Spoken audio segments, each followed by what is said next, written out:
Shy waitress greeted To Mafia bona boss's sera a voice Sicilian signori. dad. Her Sicilian dialect greeting had every guest frozen. The room fell silent the second her voice cut through the chatter. The shy waitress, small and trembling, had just greeted the most feared man in the room, in flawless Sicilian. To Every bona guest sera froze a voice mid-breath. signori. The sound of clinking silverware died instantly. Even the jazz band at the corner stopped mid-note. She had no idea that one innocent phrase would turn a dinner service into chaos. Before we continue, where are you watching from right now? What time is it in your city? Drop in the comments and don't forget to hit that subscribe button.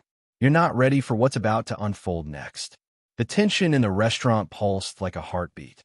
She could feel everyone's eyes on her, as if the walls themselves had turned to watch. The Mafia boss's Sicilian father, Don Salvatore Romano, slowly turned his head. The air seemed to thicken with his stare. The girl, Elena, instinctively lowered her gaze, clutching her tray tighter. It was her first week at this high-end Italian restaurant, and she hadn't known who these men were. She just wanted to be polite. Just another day, another table.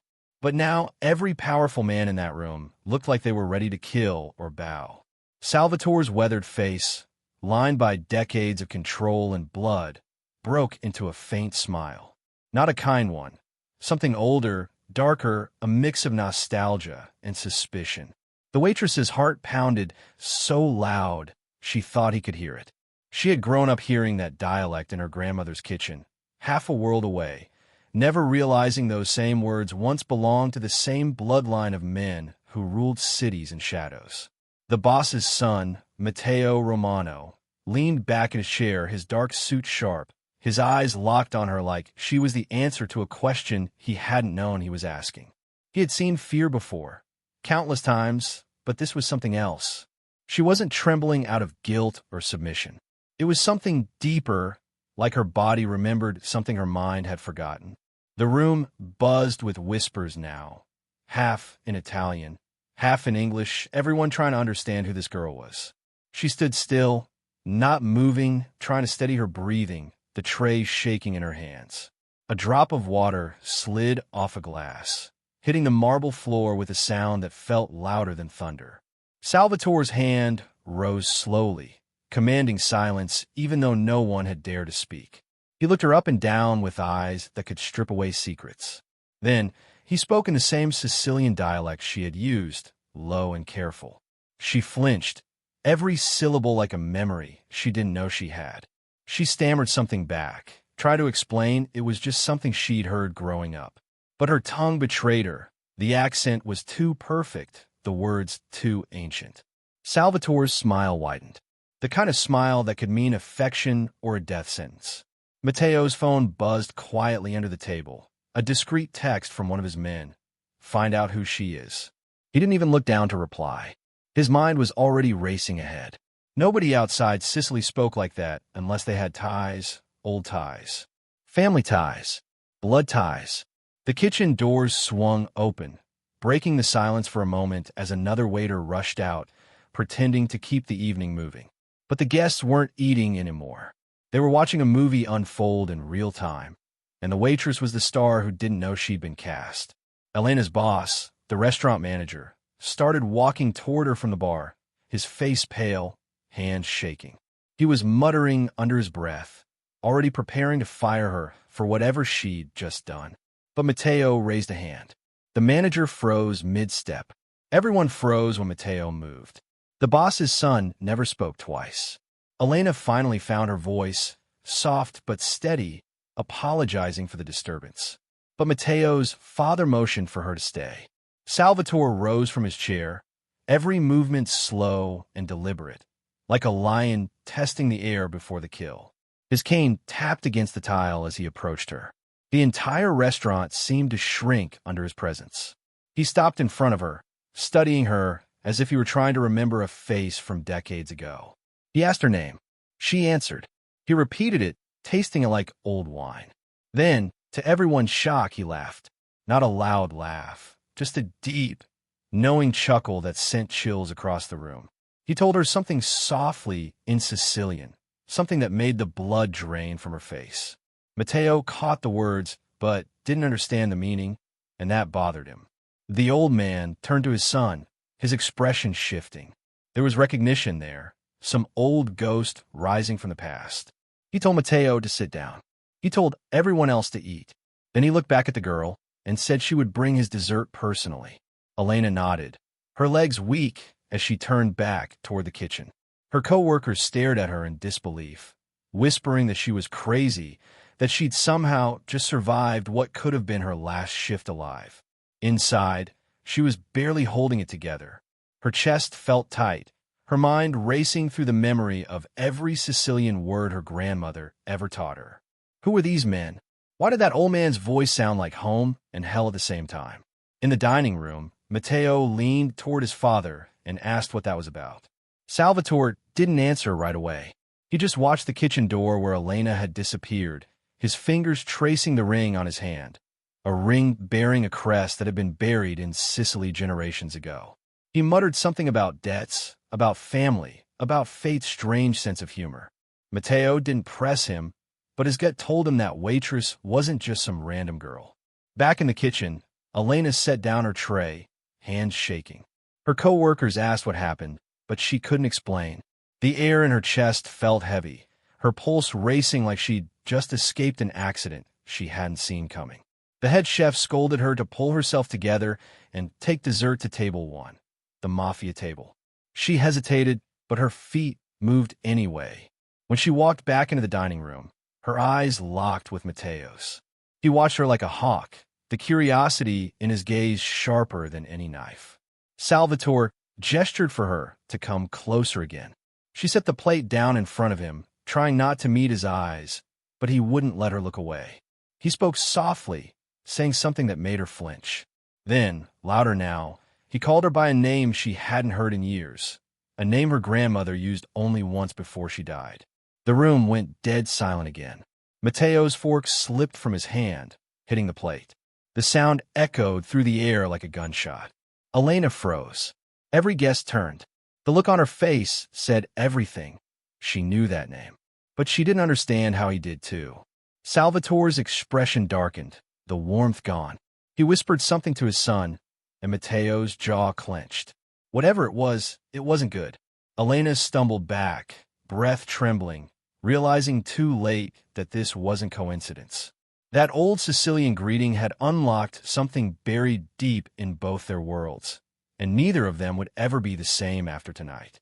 Elena's heart slammed against her ribs as Salvatore's whisper hung in the air like smoke.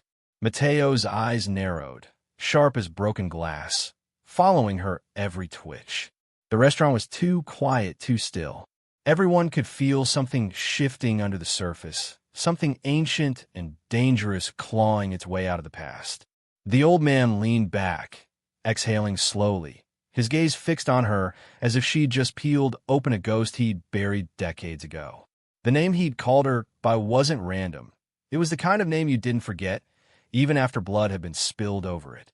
Elena could feel her knees weakening, her vision narrowing. Her breath came in short bursts. She wanted to disappear, to slip through the cracks in the marble floor, but Matteo stood now, straightening his suit like a soldier preparing for war. He walked toward her with a slow, deliberate pace, each step echoing through the silence. The other guests pretended to look away, but their eyes darted back every few seconds. Everyone knew not to look too long when the Romanos were moving, but they couldn't help it. This was something new. When he stopped in front of her, the weight of his stare pressed against her chest. He didn't say a word. He didn't have to. His silence was louder than any threat. She tried to steady her shaking hands, gripping the edge of her tray until her knuckles turned white. Salvatore watched them both with a cold kind of pride, his eyes glinting with something unreadable. Matteo reached out, took the tray from her trembling hands, and set it on the nearest table.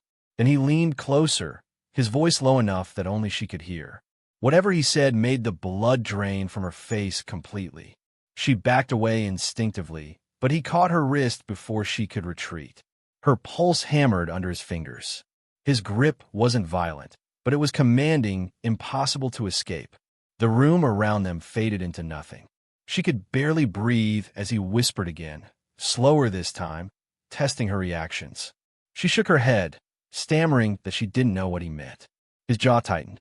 Salvatore called something out in Italian, sharp and final, and Matteo released her instantly.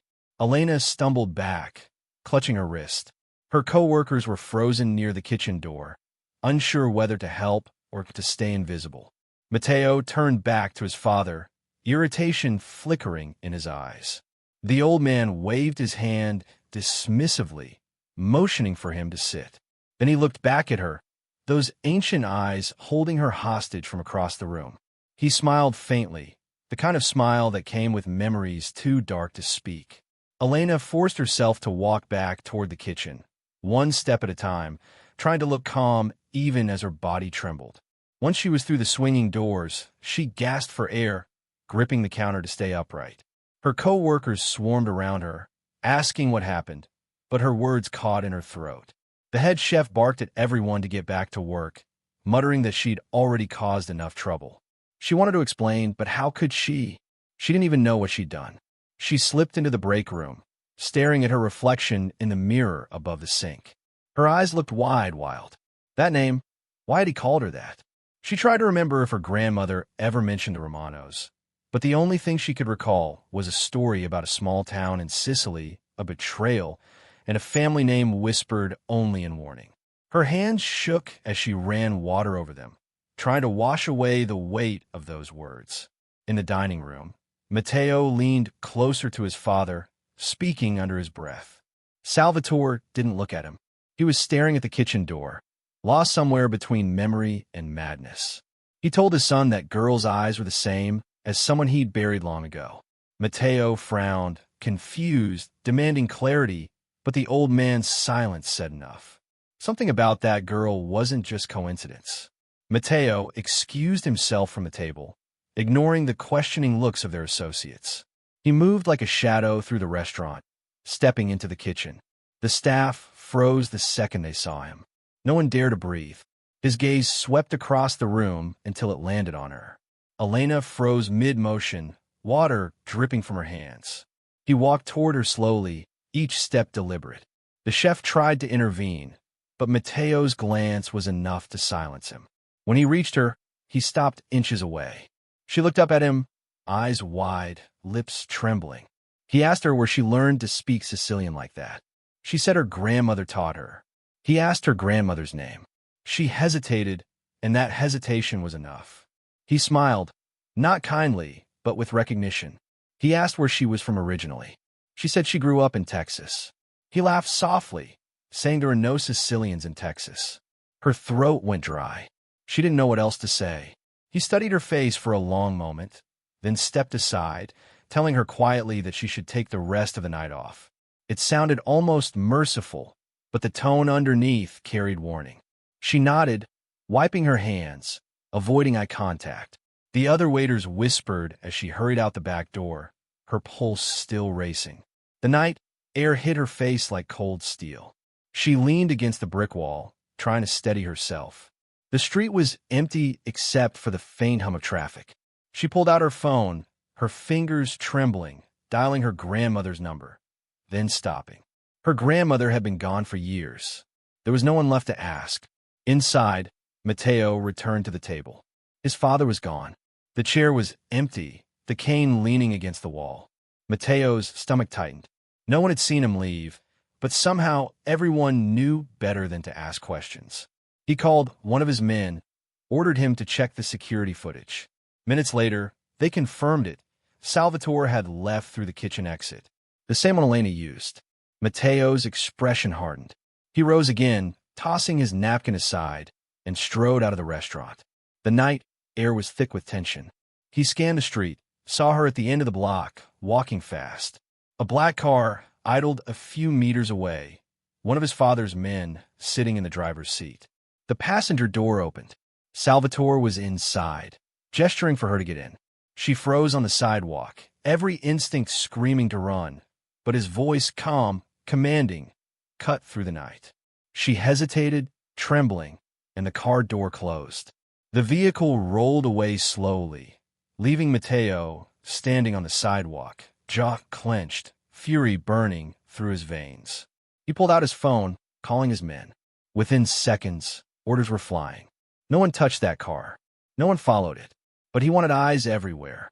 If his father was digging up old ghosts, Matteo needed to know why, and how that quiet waitress was part of it. Elena sat rigid in the back seat of the car, her hands gripping her purse. The silence was unbearable.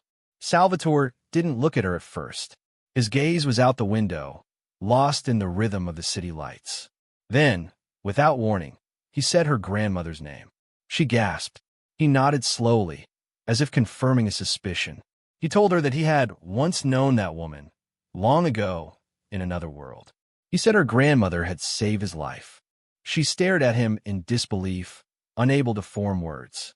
He turned toward her finally, his eyes softer now, but still heavy with history. He said he thought the bloodline had ended, that seeing her tonight felt like seeing a ghost. She didn't understand. He said her grandmother had been family, not by blood but by loyalty, that she had betrayed the Romanos once to protect something greater. Elena shook her head, saying he must be mistaken, but he smiled again, the same smile that chilled her hours ago. He said some debts can't die, even when the people who owe them do. Then, leaning forward, he told her that the past always comes to collect, and that she, whether she liked it or not, had just inherited a very old one. The car stopped. He told her to get out, that she was safe for tonight. But when she stepped onto the curb, her body trembling, she knew something had shifted forever. Behind her, the car pulled away, its red taillights vanishing into the dark. And in the reflection of a nearby window, she saw Matteo watching from across the street, his expression unreadable. Elena froze under the glare of those headlights, her breath sharp and uneven, her reflection trembling in the glass beside her. Matteo didn't move. He stood on the opposite side of the street, his black suit absorbing the faint glow of passing traffic, his jaw set, his eyes locked on her. For a moment, neither of them spoke or moved. The world around them seemed to vanish, leaving only the echo of their breathing and the faint hum of distant engines. Then, as if something invisible snapped, he stepped off the curb and started walking toward her. Her heart leapt in her throat. She took a step back instinctively, every muscle screaming to run, but her body refused to obey. Matteo's pace was steady, deliberate, like a hunter approaching a wounded animal that might still bite. His expression was unreadable, but the storm in his eyes told her he wasn't here by accident. She glanced down the road for a cab, a way out, anything, but the street was empty. He stopped just a few feet away. The air between them buzzed with unspoken tension. She could smell the faint trace of smoke and cologne clinging to him, could see the flicker of confusion and fury fighting behind his gaze. He told her she shouldn't have left with his father. She tried to explain, to say she hadn't meant to, but her words came out broken, stumbling.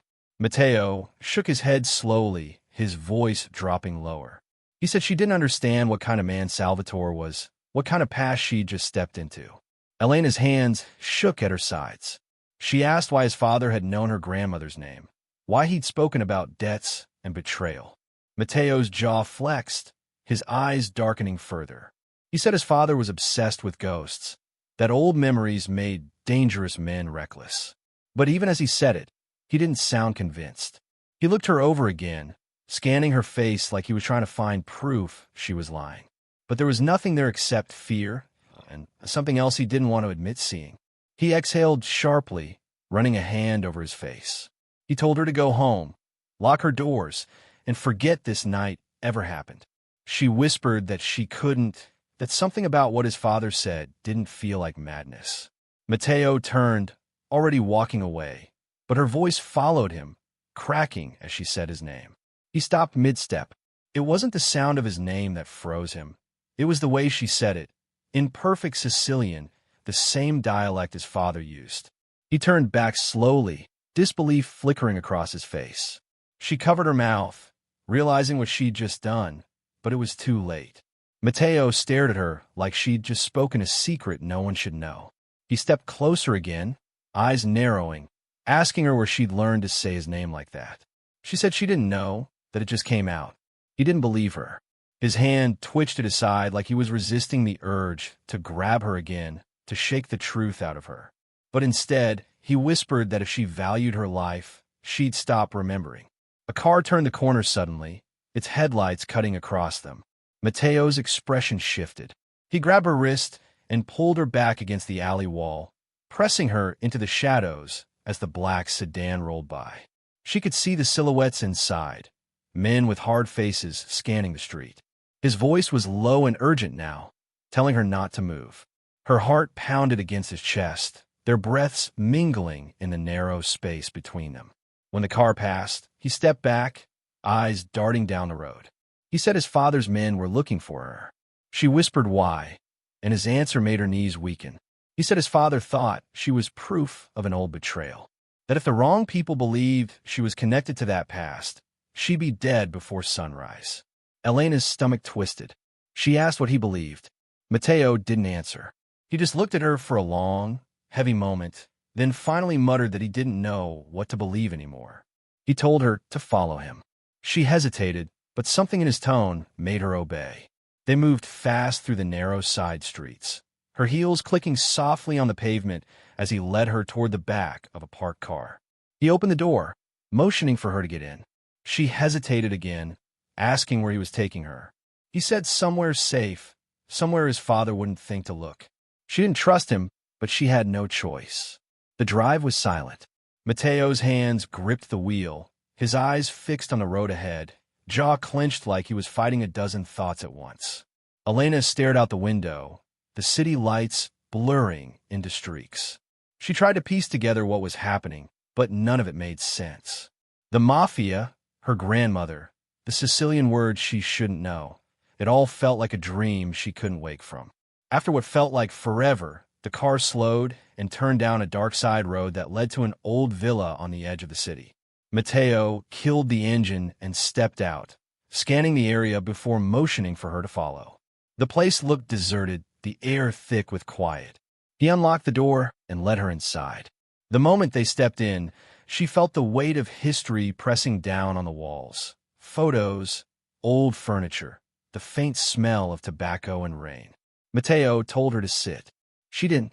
She asked again what was going on, her voice trembling. He leaned against the counter, studying her face. Then, with a deep sigh, he said his father used to tell him stories about a woman named Rosa who saved his life during a war between families. She'd vanished after that night, taking something precious from him, something he never forgave. He said that woman's last name was the same as Elena's grandmother's maiden name. Elena's breath hitched.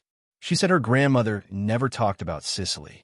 Mateo nodded, saying that's because the past wasn't safe to remember.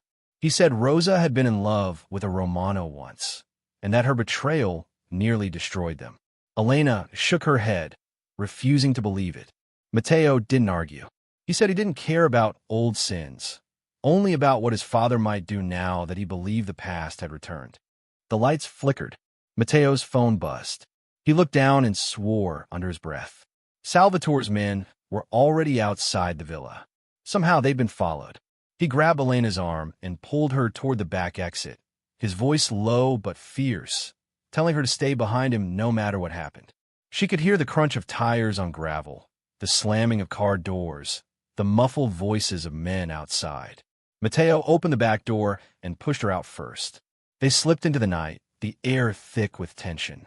They ran through the narrow path behind the property, Mateo holding her wrist tight. A shout echoed in the distance, followed by the crack of gunfire. Elena screamed, ducking low as Mateo pulled her behind an old stone wall. Bullets tore through the air, splintering wood and glass around them. Mateo returned fire, his movements swift and practiced. She pressed her hands over her ears, trembling, trying to breathe through the panic clawing up her chest. When the shots finally stopped, the night went quiet again, too quiet. Mateo's breathing was ragged. He told her to stay still. They waited, the silence stretching into minutes that felt like hours. Then a voice broke through the darkness, Salvatore's. Calm, cold, commanding. He called out Mateo's name first, then hers. He told them there was no running from family, that debts always came full circle. Elena felt tears sting her eyes as Matteo tightened his grip on her arm. His voice was a whisper now, low and desperate. He said if his father found her, it wouldn't be to talk. It would be to erase her. She whispered that he didn't have to protect her. He said he wasn't protecting her. He was protecting himself from the truth his father might reveal. In the distance, more headlights approached, slicing through the darkness. Matteo pulled her back into the shadows. His heartbeat thundered against hers. They both knew this wasn't over. The past wasn't done with them yet, and whatever waited in that darkness was about to decide whether they lived long enough to see the sunrise. Gunfire shattered the night again, the sound ripping through the air like thunder, tearing open the sky. Matteo shoved Elena to the ground, his body shielding hers as bullets cracked against the wall behind him. His heart hammered in his chest, every breath laced with adrenaline and fear. She could taste the dust in the air, feel the tremor of his heartbeat against her back. He whispered that they had to move now, before Salvatore's men circled around. She nodded, even though her body was shaking so hard she could barely rise. He grabbed her hand and they ran, feet pounding through wet gravel, ducking between trees, breath coming in short, desperate bursts. Behind them, a voice shouted orders in Sicilian, Salvatore's voice. Matteo froze for a fraction of a second, just long enough to know his father wasn't hiding anymore. This wasn't a warning. This was war.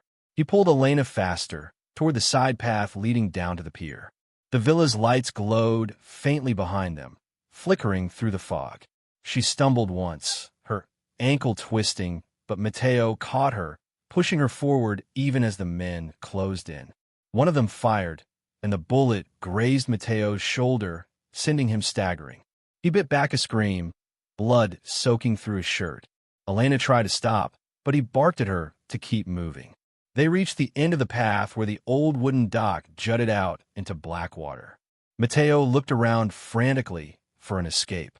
A single boat bobbed near the edge, its rope barely holding against the current. He pushed her toward it, but before they could reach it, a dark figure stepped from the shadows, Salvatore himself. His suit was immaculate despite the chaos, his silver hair slicked back, his expression cold and almost tender. His men stood behind him, guns raised but unmoving. Salvatore lifted a hand, signaling them to lower their weapons.